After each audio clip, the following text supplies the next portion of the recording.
recording. Again, welcome, ladies. Welcome to the Community Education Network, the Financial Literacy Month celebration, and we're doing Your Money Matters. I'm really passionate about helping our community understand how money works. And so I was really happy that Miana, did I say it right? Miana and Jan Robinson mentioned that they were having this get together, the rites of passage with you all, and I had the opportunity to share my passion of how money works with you all. I'm connected to the organization because I am one of the founders of Black Women for Wellness. When I was a college student up at Cal State LA, Jan Robinson was a big sister, a mentor of mine, and we came together, cross-generational of women, to put together an organization that would be here 25 years later to help other Black women come together to support each other as we journey and develop into womanhood. There's many, many things that you're going to experience, and it's good that you're part of a program where you can have a group of friends, collective women, sisters that you can grow with and evolve into your full potential as women. So I want to thank you again, Ms. Evans, for this opportunity to share with the young ladies. So I started off with playing Cash Rules Everything Around Me, Cream. I hope that y'all could hear it. I was trying to do something exciting for y'all, and that was appropriate to the topic for today. So my understanding, the topic is checking accounts versus savings accounts.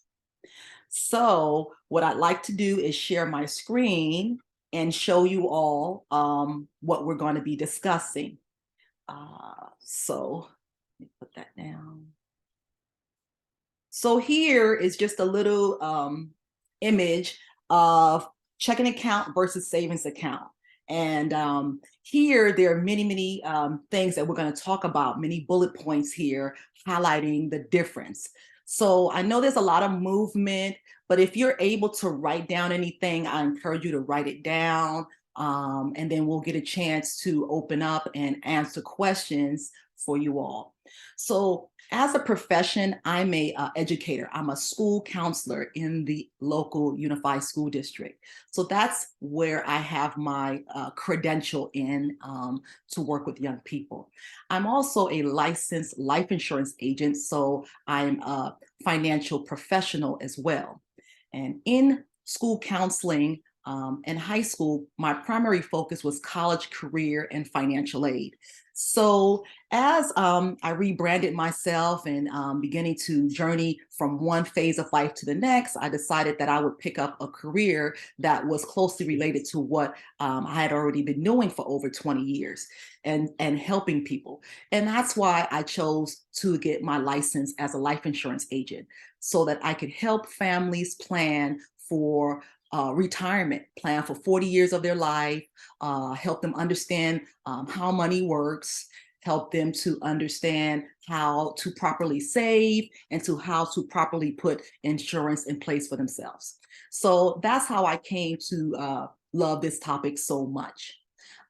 So as the topic of the difference between a checking and a savings account, we're going to go ahead and start with looking at the checking account.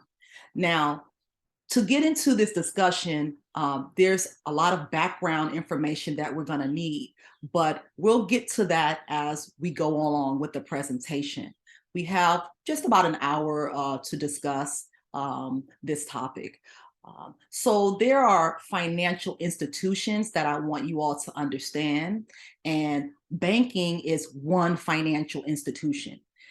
So when we talk about checking and savings account, we're primarily talking about banking, okay? And banking could be your traditional banks. Like, what kind of banks do you guys know of? What kind of banks are you familiar with? Anybody can unmute and tell me. Chase. Say again? Chase Bank. Chase is a bank. Any other banks? Bank of America. Bank of America. Yes, Messiah? Farmers and merchants. Farmers and merchants. So there's many, many banks out there, and banks offer different products to help people with their money management. They may offer checking accounts, and they offer savings accounts, and they have other products in what they call a portfolio. Eventually, you're going to have what's called a financial portfolio. Has any of you ever heard of a financial portfolio? Right. So you might, after this conversation, begin talking with your family. You might even want to talk with Ms. Evans about, more about portfolios and how to create a portfolio for yourself. And as you leave high school and you enter into the world of work, you're going to begin this process of creating a portfolio for yourself. So part of the portfolio will start with a checking and perhaps a savings account. Those are usually the first two things that we start with in creating our financial portfolio. Okay, so there's benefits and then there's positives and negatives to each checking and savings account. But for the most part, most of us, most adults, most working people have one or the other, or they have both. Would you agree with that? Yes? Yes, absolutely. So when we think about a checking account, we think about people who are actually paying bills. Like it says, used to pay regular bills, day-to-day expenses, right? We also think of it as something that links to your debit card and your checks, right? Finally, one of the last two things, it says a checking account is an easy access. Your money can be unlimited access to your money. You have easy, unlimited access to your money. The other thing that may be a negative is money doesn't accrue much interest. Okay, so just in that column alone, there's a lot packed in there for us to talk about. Any of you guys, ladies, have checking accounts already? Your parents created checking accounts for you? Okay, great.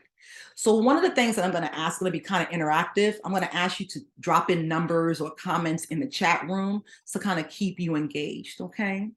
So when we think about checking account, that term is kind of like old in a sense that you guys remember your parents writing checks? How many of your parents wrote checks and you watched them write checks out?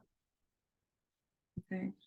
Well, money has evolved, just like the banking system has evolved, just like your cell phones evolve, just like you're evolving, the checking system has evolved.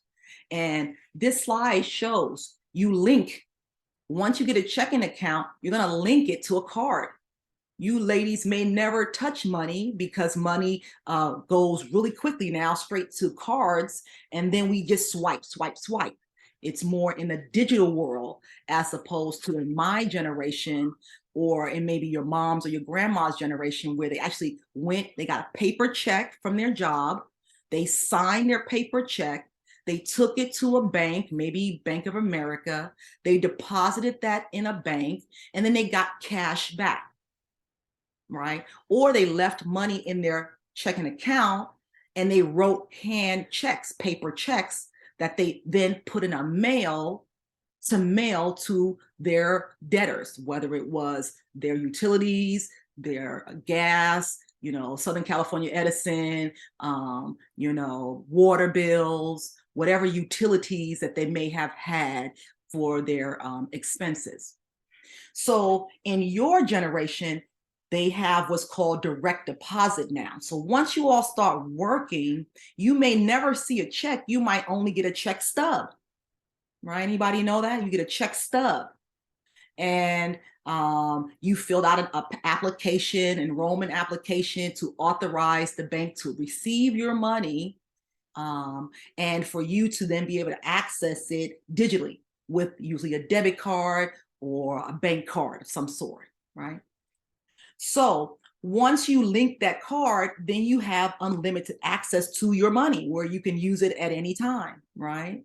We buy stuff on Amazon, we do everything with our money, and we don't really touch it or actually hold a checkbook, right?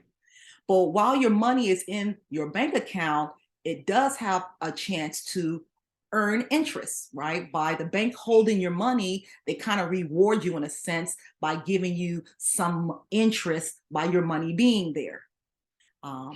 We can have many, many conversations about what banks do with money, but we know they get our money, they hold it for us to access it, and then they do other business with our money as well, right?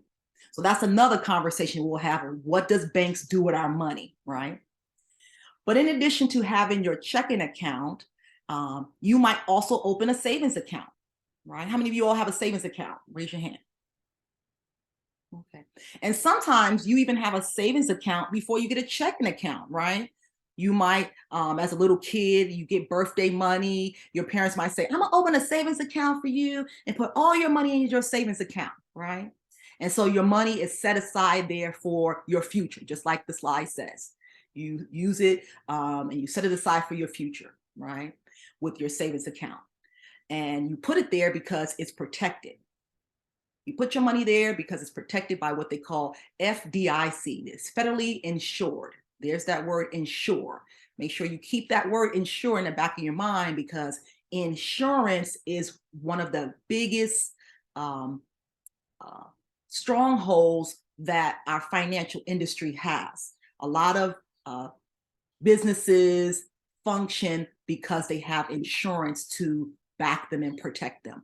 And banks are just like businesses. They're a business, and they have insurance to protect the money that people give them. Okay.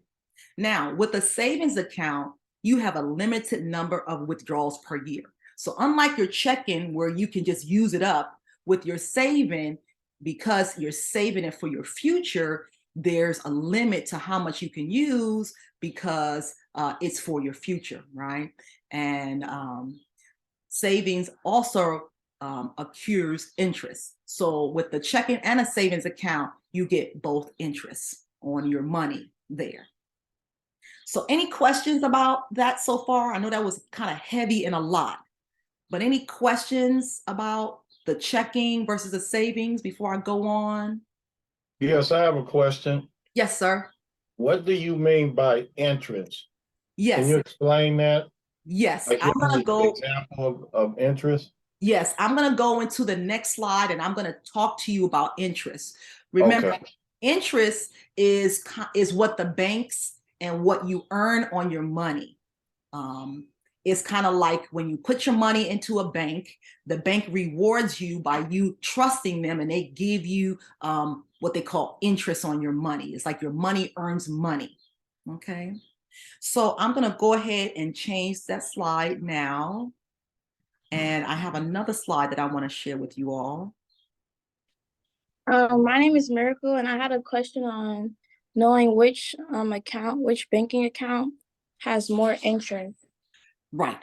So good question, Miracle. So banking accounts, I know when I looked at my bank account, they gave me 0.02% interest. So banks have a very low percent of interest in regards to your checking account and your savings account versus someplace like maybe a credit union, right? Credit unions is also a financial institution where you can get a savings account or a checking account, right? And they give better interest on your savings. So I'm going to go ahead and start here with this slide. Thank you. You're welcome. Do you all know this gentleman here? Anybody know this gentleman? Okay. I know him, but I don't remember his name. Okay. So this is one of the, and forgive me with the slides, you guys. I hope that it's not disrupting the screen too much, but this guy is one of the richest guys in the world. And he has a rule. His name is Warren Buffett. Any of you heard of Warren Buffett? Okay. So Warren Buffett is one of the richest guys in the world, and he has two rules that he follows in regards to money. His first rule is, number one, never lose money. Number two, never forget rule number one. Now, if the richest guy in the world is telling us to never lose money, then how do we never lose money, right? So I'm going to show you now what that means, and that's where interest comes into play. This is our current market right now, Well, actually, it's not our current market. This is the market between 2018 and 2020. And what do you ladies notice about this chart here? What can you see?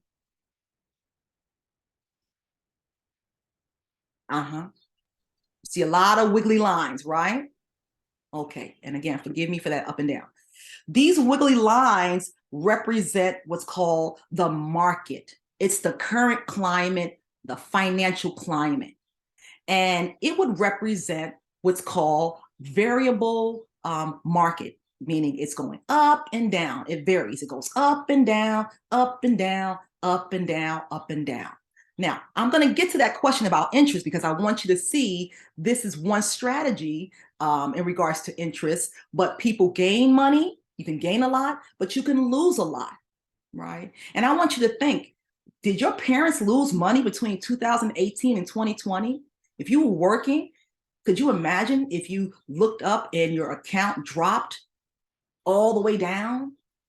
You would be like, oh my God, how do I protect my money from this market?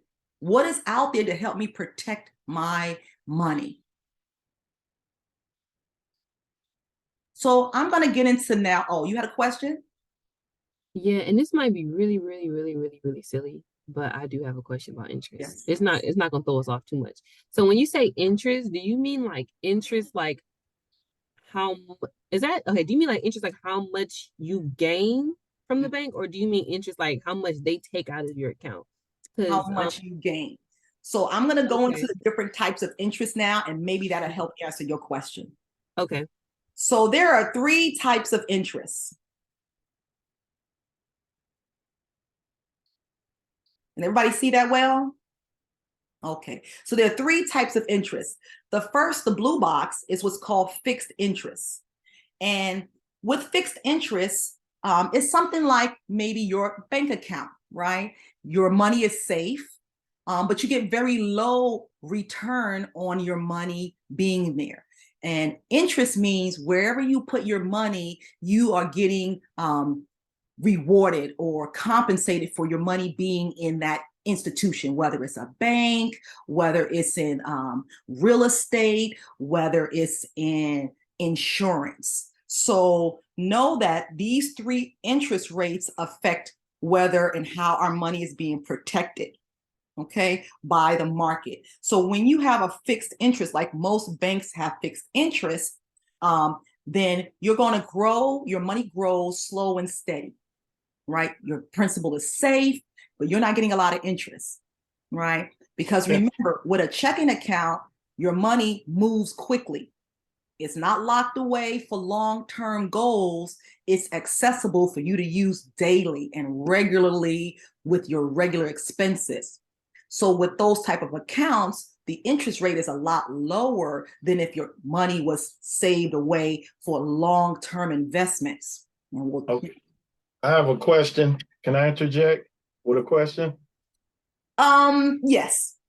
Okay, if I had $100 in the bank and I had a fixed interest rate of 5%, how much money would I get? Okay, we're going to do some math. Because interest is making money from your money, right? Absolutely. Interest is making money from your money. So, okay, if I have $100 in the bank and I have a fixed interest of 5%, is it annually or what? So interest could be monthly. If you look at your bank statements, monthly or annually, it just depends. There's some accounts that they happen weekly, right? So it just depends, right? And so we can figure that mathematical formula out, but I want to make sure before we get into those numbers that you understand the different types of interest, okay? Okay, So all right, thank you. You have fixed interest that grows slow and steady. There's not a lot of risk to lose your money. There's not a lot of risk to grow your money, but it grows steady, okay? Usually between 3 to 4%, right? Then you'll have interest rates that are variable, just like that line we saw with the current market, where it goes up, where you gain, and then it takes a sharp dive and you lose. And then to gain your money back, you got to recover from where you lost, you go up, and then it goes down. So with variable interest rate, you have the potential for high gains, And you also have the potential for high risk, okay? Meaning you're gonna lose a lot. And that's what you hear with the stock market. Oh my God, the stock market dropped, you know, and that was that up and down that you saw. Now, there's also another strategy which I love the best, and it's called fixed index. And it looks like a stair step. So what that means is when the market drops, your interest rate flatlines, and it flatlines at a percentage at 2.5% or whatever the floor is of that product that you have, whether it's life insurance or whatever it is that you have. Next, when the market goes up, then instead of recovering from way below zero, you go straight up like a stair. And then if the market goes down again, like the variable, instead of dropping way, way below zero, you flatline. So with the fixed index, you never lose. There are no losses. That's what it says. Let me make sure I get that. There's no losses. You have the safety of the fixed, and you have the high potential of the variable, but there's caps. So the cap means there's a cap at the floor where you can't go below zero, and there's a cap at the top where you may not get the full potential of the market. You might stop at, I don't know, 15% versus the market goes all the way up to maybe 40%. So that would be the drawback to the fixed index. So I'm going to stop right there, and I'm going to have a discussion with you all about these different types. What do you see, and what questions do you have about the 3 types of interest rates available in the financial industry in terms of banking and savings? And I know that was a lot, ladies, but based on what you heard, if you had the choice and you could have fixed, variable, or index protecting your money, which one would you like? Put a 1 for fixed, put a 2 for variable, and put a 3 for index. If you had a chance to grow your money in these 3 ways, which way would you like to grow your money? Would you like it to grow slow and steady? Would you like it to go up and down, up and down, up and down? Or would you like it to go up and up and up? How would you like for your money to be protected?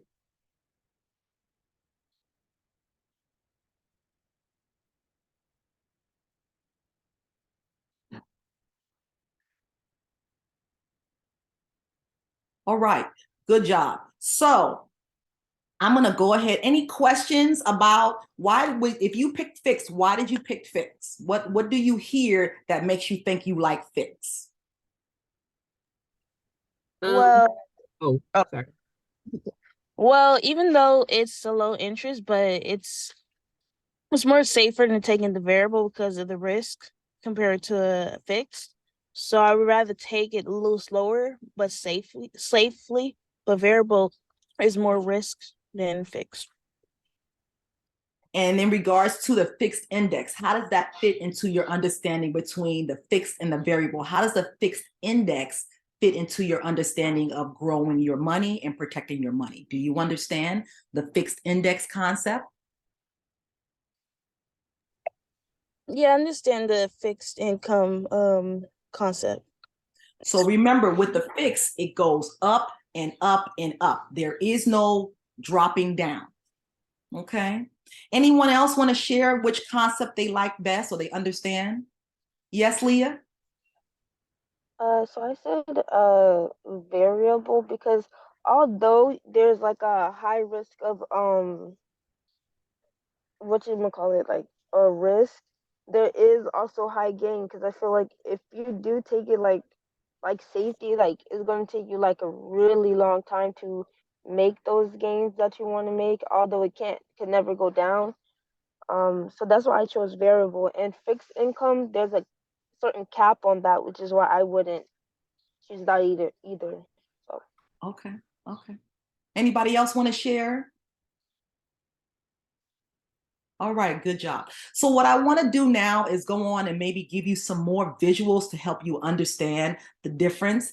As a financial professional, when I'm working with my families, I like for them to save their money, protect their money, and grow their money. I don't like for them to lose their money at all. So with my license, I don't have the chance to sell variable products because with the variable products, you actually lose money. That's what that dive down is. And I will prefer for my clients to flatline at a floor where they can't go below zero. At the lowest they can go is 0.25%. So they never get to zero. Whereas with variable, it might go way below zero, which means that they're losing money. So I want to make sure that I'm being very, very clear on the three types so that you can make the best decision for protecting your money. Okay. All right. So the index concepts is what I'm going to talk about next. All right. So now you're going to get another visual of those what they look like. So you have three lines here. The fixed would represent the line that's going straight across. So from 90,000 to 144,000, that went from 2000 to 2016. There was a gain, right? This client chose to use the fixed index concept in their savings, and their money grew at a slow and steady rate. Okay. Then you have the up and down line, which represents the variable. And you can see that they started at 100,000, both the variable and the index. And by 2002, the index, the variable dropped down to 59,000, whereas the index, because the market dropped, the index locked it in, and the client actually earned $300 or $104. They didn't lose anything, right? So let's go ahead and show you what that looks like. So again, the blue line represents the variable, the S&P, the stock market. That's what the variable is. So when you hear stock market, the S&P 500, that's all the Fortune 500 companies that are public that people trade with, right? And that's a whole nother conversation about trading in the stock market. But know that the stock market affects the safety of our money, and it affects whether we lose money or gain money, okay? So as you can see, the blue line, they went from $100,000 to, they dropped down to 59. So how much did this client lose? Did they lose? Yeah, they lost, right?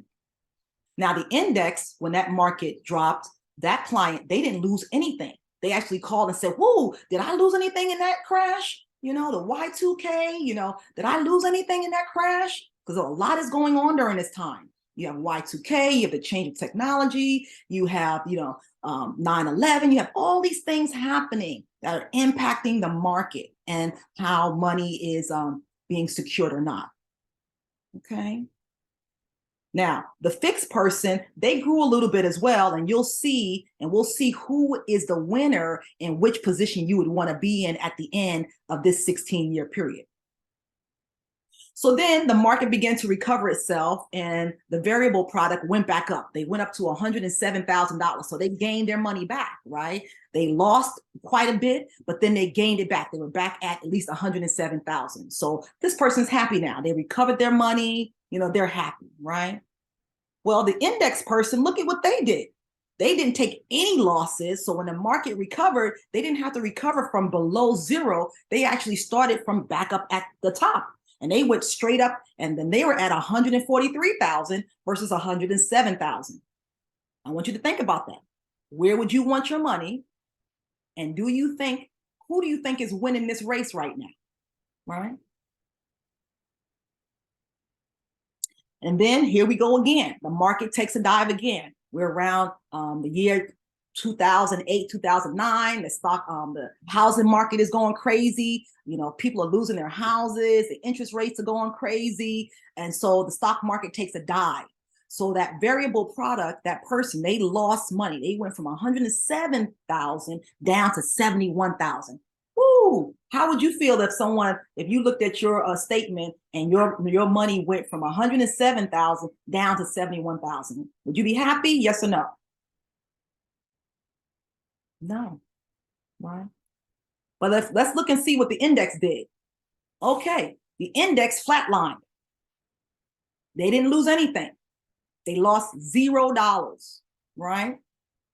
And the fixed just kept on trucking away, right? They were at 107,000 steady. No losses, no gains, just trucking away, right? I want you to think about these three scenarios and think, where is the best place that money is being protected? Because if the richest man in the world said protect your money and never lose it, which one of these lines are showing that money is being protected and growing?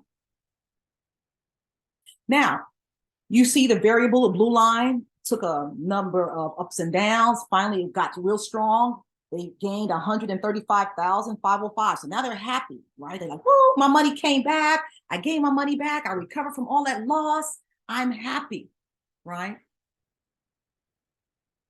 And then finally, by 2016, the ultimate year, they could see that their growth went from $100,000 to 2016, they were at 150. So there's some growth, a lot of nerves happening, a lot of loss. It's like, oh my God, my money, my money. Go.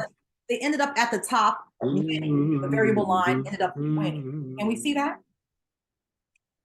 Ice Spice is the Now let's go ahead and go and look at the index. Now look at what the index did. At the end of that timeline, I would like for you to indicate with a 1 with the blue line, 1 with the black line, 2 with the blue line, 3 with the orange line, which position would you like for your money to be in? 1, the black line, 2, the blue line, 3, the orange line.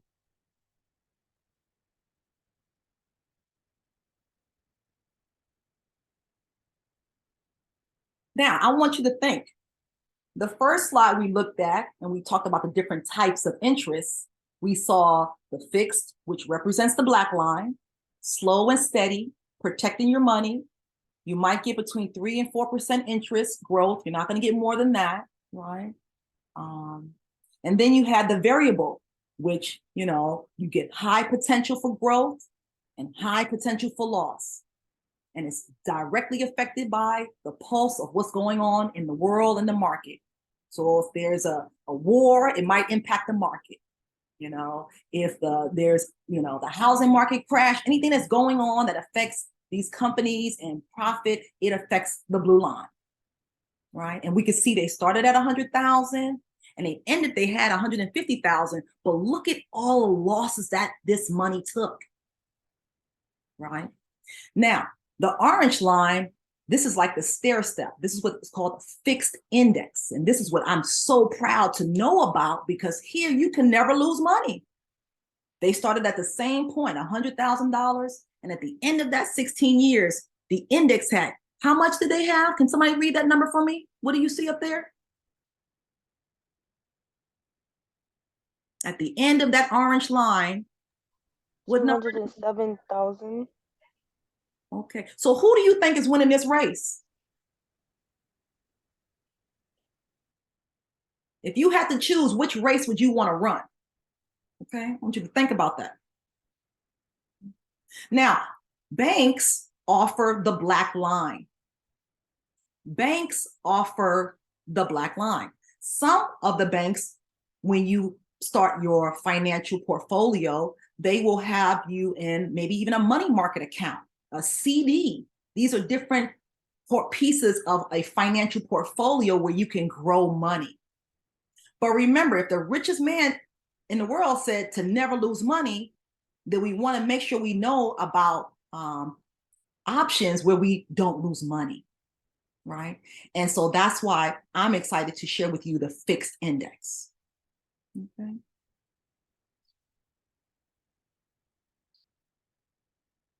Now, with this fixed index, most people can't find them. They're not offered by your jobs. They're not offered by your parents' job. They're not even offered by the banks, right? These are some of the companies that I am able to connect families with, where they can actually save their money and protect their money with that index strategy. Have any of you guys seen or heard of any of these companies?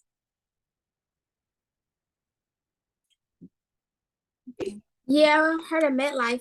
Right. So with my life insurance license, I am able to do business and partner up with these companies to help families learn about how to protect their money.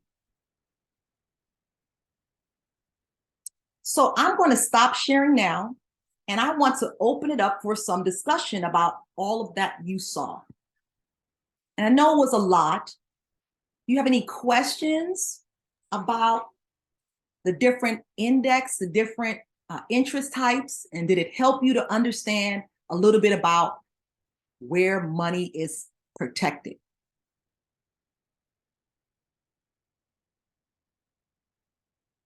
Did you all have any questions about the checking versus the savings account?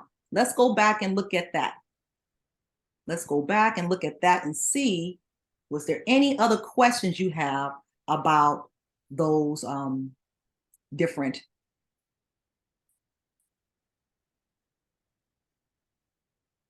So let's see.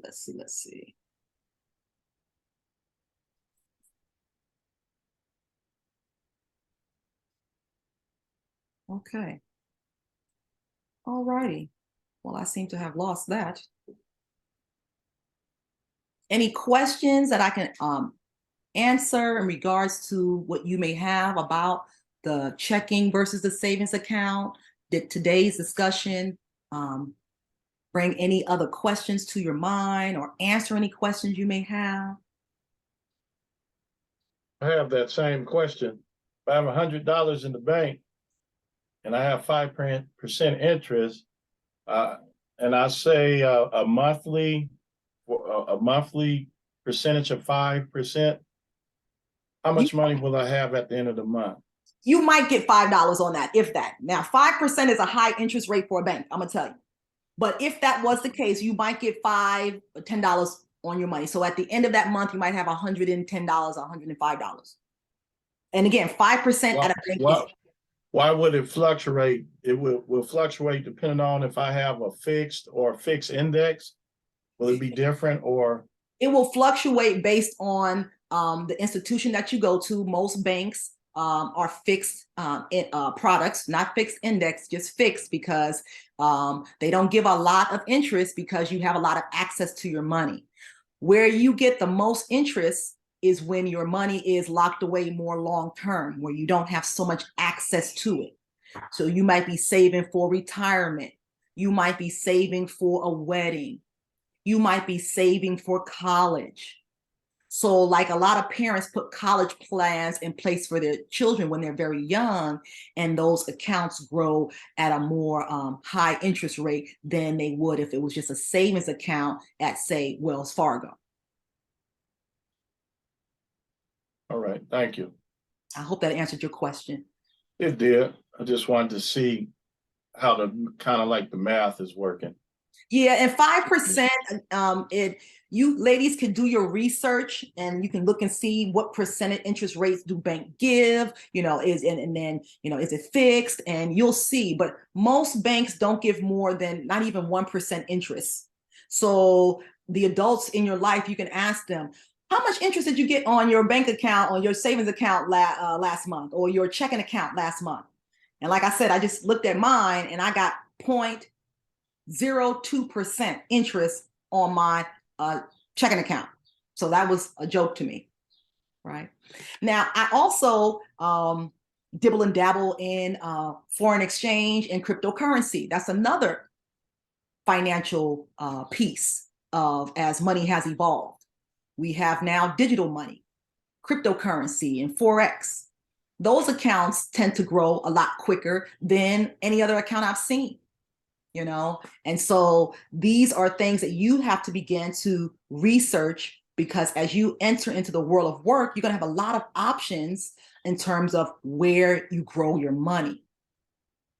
But the basic thing is that money grows primarily in 4 places. They grow in a bank, they grow in real estate, they grow in the stock market, and they grow in life insurance. Those are the 4 places where money grows, right? And of those 4 places, the bank is safe, right? But your money usually goes quickly because you're using it regularly. So the interest rate is fixed and tends to be kind of low. Your family might own real estate, right? And a lot of Black people love real estate. You know, we like to plan what our financial future in real estate, right? Mind you, real estate and the stock market go hand in hand. So whatever the stock market is doing, it affects real estate. And that's that wiggly line up and down, up and down, up and down that you saw. And again, it's really good. You're going to gain a lot of money, but be prepared when you drop and you lose a lot, right? Products like life insurance and Roth IRAs, they tend to be long-term retirement planning vehicles.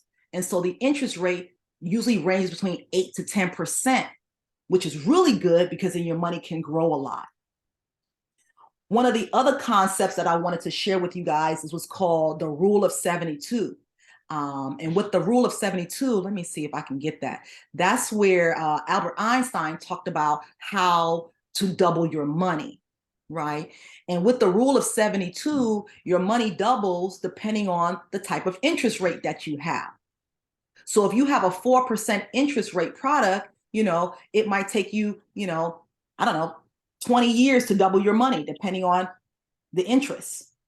And so you want to make sure that you capitalize on compounding interest because you can get the best for your bank that way. And I'm going to see if I have a slide that I can show y'all on the compound interest, because I think that'll be really good for you, the ladies, to see.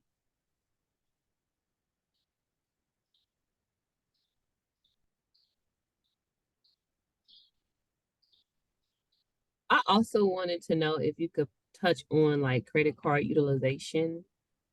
Because a lot of people get credit cards and like spend it all. And I did not know that. So credit utilization and also credit scores, if you have some knowledge on it. Okay. All right. So let me see where I'm at. Okay. Okay. So Well, while you're looking at that, can I say a few things? yes, you can. Young ladies, it's a real good. It's real good for me to see you out here listening to Sister Making It Happen about money. And I want to encourage you to keep doing things of this nature, attending programs where you can learn information. And at your young age, it's a wonderful thing that you're doing. And I want you to keep doing it. On our platform, we learn from everybody. So if you're ever interested in being a guest on the CEN show, just contact us through the website, or you could, I don't know if you have Sister Making It Happen information, but you can contact us and you can be a guest on our show. And if you are interested in having your own podcast, you also contact us and we could see what we could do. So keep doing what you're doing, and it's I'm glad that you guys are here this evening. Okay. All right. So I have this last screen that I'm going to show y'all right here. Okay. Can y'all see that? Can y'all see that, ladies? Okay. So this slide talks about compound interest, and there's Albert Einstein back there, and the rule of 72, the number of years to double your investment by dividing 72 by the annual rate of return. The annual rate of return is the interest that we were just talking about. Remember, there are different types of interest, right? And so with the rule of 72, with this example in particular, we're looking at a 4% interest rate versus an 8% interest rate. Now, this person started saving their money at age 34, right? And they found a way that they can get 4% interest on their $10,000 that they started saving at 34, right? So just imagine if you started doing this at 18 or at 15 and you started saving your money. In this particular situation, 4% divided by 72 divided by 4% is 18 years. So in this particular scenario, this person, it'll take them every 18 years for their $10,000 to double. Do you have 18 years? Do you want to wait 18 years for your money to double? Anybody? I don't. Right. So if depending on the type of interest will determine how quickly your money can double. Now look at the 8%. They both started at age 34, two friends. Just imagine you and your friend both start and y'all both start saving $10,000. One of you get a 4% interest account and the other one gets an 8% interest account. Now the 8% interest, their money is going to double every 9 years. So that sounds a lot better than every 18 years, right? So at the end of the time of doubling, they're both 70 years old and they're looking at their account that they started together. One person at age 70, because her interest rate was 4%, she earned $40,000 on her money. That's a lot. That's good. So I'm proud of her, right?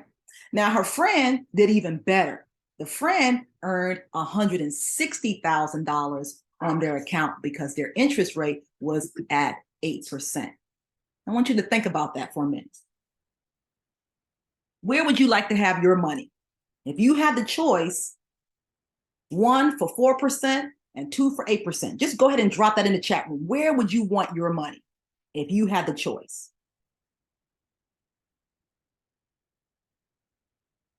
Are there any questions about this rule of 72, the compounding interest? So when we think about credit cards, Ms. Evans asked me to talk a little bit about credit cards. Credit cards is another vehicle that people use to spend. You know, they get qualified for a credit card based on their credit, you know, and your credit is your reputation. And the way I like to tell students is kind of like, you know how you need credits to graduate from high school? You want to have the most credit possible so you can have what you need to get your diploma. Well, in life, you need good credit. So that word is going to follow you for the rest of your life. You're still going to need good credit. In fact, there's a number you want. You want that number to be as close to 800 as possible. You don't want it to be lower. You don't want it to get close to 500. You want it to be closer to 800 because that shows you have good reputation, a good work ethic, and that you managed your money well, that you don't have a lot of debt and bills. Now, the one thing about credit cards is once you get the credit cards, you get to spend the money, right?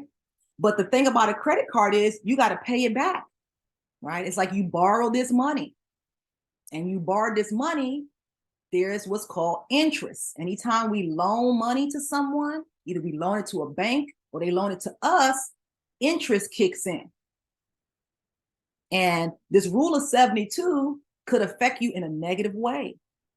If you have a lot of debt and you're not able to pay it off within a certain amount of time, then that debt could double. And you look up in your credit card, it's like, whoa, how did it get this high? Well, you didn't pay that credit card up. And so the rule of 72 kicked in a negative way for you. So what we are trying to teach, what the mission that I'm on, what I'm trying to teach families is the power of net positive compound interest. So my recommendation is, in terms of credit cards, before you start diving into credit card, is you kind of understand how money works, that you learn how to manage your money well, that you understand about budgeting and you know, how much money do you make and how much money do you want to make, so you'll know how much money you have. But then the other thing is making sure that you don't buy things that you can't afford and spend money that you don't have. Okay. So I'm going to go ahead and end that there. And I hope that I was informative and gave you ladies a lot of information to think about. We've been talking now for about an hour. You've been listening for about an hour. And so are there any final closing comments you all would like to share before we end this evening?